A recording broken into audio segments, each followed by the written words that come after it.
So, how is Japanese professional wrestling easier to access than Japanese pop music?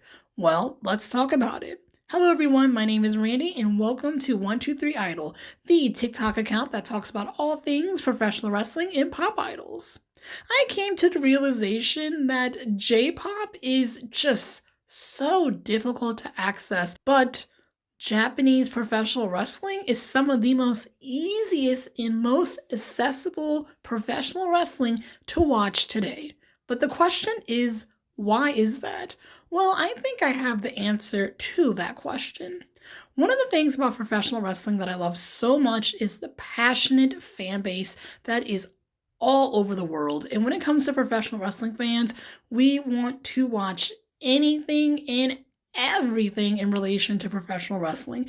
And Japanese pro wrestling is just the trick. I got more involved in the world of pro wrestling in 2014, and I feel like that was the peak time of professional wrestling companies starting off their own streaming services and platforms for pro wrestling fans all over the world to watch their content.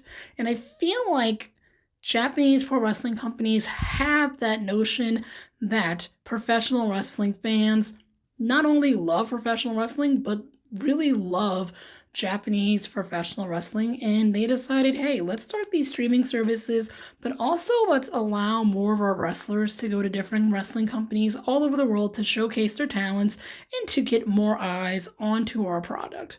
Now, the thing about J-pop in particular is that J-pop is very domestic. They are very focused on the domestic audience in comparison to the international audience.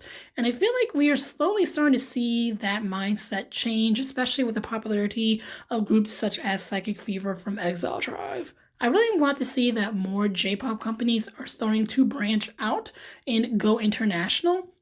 But I also feel like this has taken a really long time to do. Like groups such as Arashi, they should have been more prevalent and more internationally known years ago. But I digress. I'm just glad that this is happening now, and it's better late than never.